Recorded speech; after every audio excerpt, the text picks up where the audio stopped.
Halo teman-teman, selamat datang kembali di channel Jejak Alutsista, channel yang mengulas dunia militer, teknologi pertahanan, dan strategi kekuatan global dengan cara yang mudah dimengerti.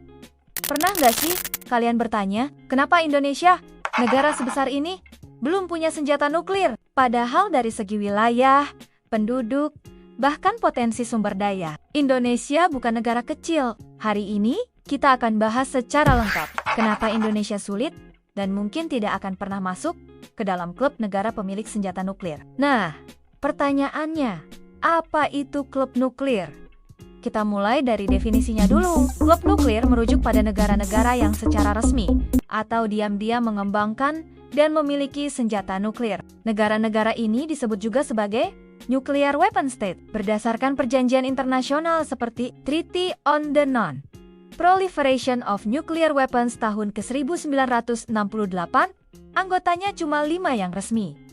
Yang pertama Amerika Serikat, yang kedua Rusia, yang ketiga Inggris, keempat Prancis, kelima Tiongkok. Lalu ada yang tidak resmi, tapi secara de facto punya kesat. Yang pertama India, yang kedua Pakistan, yang ketiga Israel, yang keempat Korea Utara.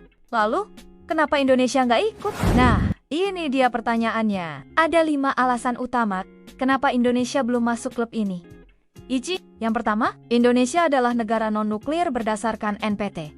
Sejak menandatangani perjanjian non-proliferasi nuklir tahun 1970-an, Indonesia secara resmi memilih untuk menjadi negara non-nuklir. Artinya, kita berkomitmen tidak mengembangkan, memiliki, atau menggunakan senjata nuklir dalam bentuk apapun. Sebagai gantinya, Indonesia berhak mendapat akses teknologi nuklir untuk tujuan damai, seperti energi dan kesehatan. Yang kedua, politik luar negeri Indonesia cenderung netral dan anti-senjata pemusnah massal.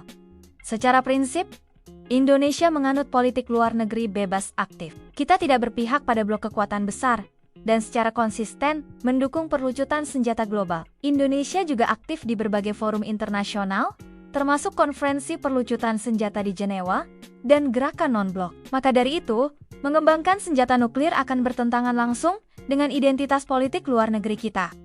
Yang ketiga, biaya dan teknologi sangat mahal dan kompleks. Untuk bikin senjata nuklir, kamu butuh akses ke uranium tingkat militer, fasilitas pengayaan, reaktor riset tertutup, rudal balistik atau sistem peluncur, sistem keamanan dan pengendalian tingkat tinggi. Dan itu bukan hanya mahal, tapi juga membutuhkan puluhan tahun riset. Saat ini, anggaran pertahanan Indonesia masih fokus pada modernisasi alutsista konvensional, bukan ke arah nuklir. Yang keempat, risiko geopolitik sangat besar. Begitu sebuah negara mencoba mengembangkan nuklir, reaksi dunia langsung keras. Sanksi ekonomi, tekanan diplomatik, bahkan potensi isolasi internasional langsung menghantui. Contohnya, Iran, yang dijatuhi embargo bertahun-tahun, Korea Utara, yang diembargo total dan dijauhi semua negara tetangga. Kalau Indonesia berani keluar dari komitmen anti-nuklir, bisa-bisa hubungan dagang, investasi, dan diplomasi hancur total. Yang kelima,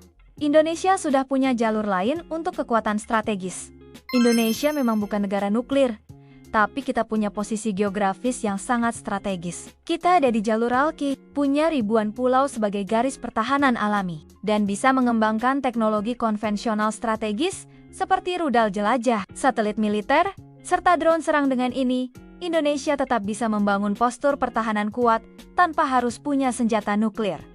Jadi, perlukah Indonesia punya nuklir? Ini pertanyaan yang banyak ditanyakan, tapi jawabannya tidak sesederhana ya atau tidak. Nuklir memang memberi efek gentar, tapi juga membawa konsekuensi berat. Sementara Indonesia lebih memilih jalan diplomasi damai, memperkuat pertahanan konvensional, dan memperkuat kerjasama militer dengan negara-negara sahabat. Itu bukan berarti kita lemah. Justru karena kita kuat dan percaya diri, kita tidak perlu memamerkan senjata pemusnah massal. Bagian penutup. Teman-teman, memiliki senjata nuklir bukan satu-satunya cara menjadi negara kuat. Yang penting adalah teknologi yang terus berkembang, pasukan yang profesional, strategi pertahanan yang cerdas, dan itu semua sedang dibangun oleh Indonesia hari demi hari. Kalau kamu setuju bahwa kekuatan sejati tak harus diukur dari nuklir, jangan lupa klik like, subscribe, dan bagikan video ini. Sampai jumpa di konten berikutnya. Jejak Alutsista.